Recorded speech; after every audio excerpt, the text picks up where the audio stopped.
હા, સમાજ 100% દીકરી માટે કોઈ બી સમાજ લાલ આંખ કરે, લાલ આંખ હતી, પણ એ એમના પૂરતી હતી, સમાજ ઉપર કોઈ નથી. સમાજ ઉપર તો એક લાગણી જ હતી કે ભાઈ તમે અમારું આ કામ છે.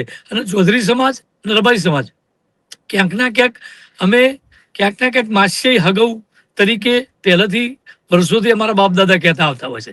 એટલે અમારામાં આ બધું હોય નહીં. રહેણી કહેણી બી અમારા એક જેવી આવે છે. એટલે એકબીજાના વિચારો મળતા આવતા હતા ને આ વિચારો મળી એના પાર પડ્યું. રમેશભાઈ, 2000 આપણે આમ જોઈએ તો 21મી સદી ચાલે છે. 21મી સદી અને એમાં પણ 25 વર્ષ વીતી ગયા છે. 2026ના વર્ષમાં આપણે જીવીએ છીએ. એવું નથી હા. લાગતું કે આપણે સમયની પાછળ ચાલતા હોય? કેમ કે પ્રેમ લગ્ન, આપણે જે સમાજથી તમે આવો છો, એટલે રબારી સમાજ એટલે કૃષ્ણને ભજતો, કૃષ્ણને પ્રેમ કરતો સમાજ, અને કૃષ્ણ પોતે પ્રેમ તો પ્રેમ મેં લગ્ન બધાને કરે અને તમે પ્રેમ લગ્નની બેન વિરોધની પ્રેમ એક તો વાતચીત કરી પ્રેમ છે.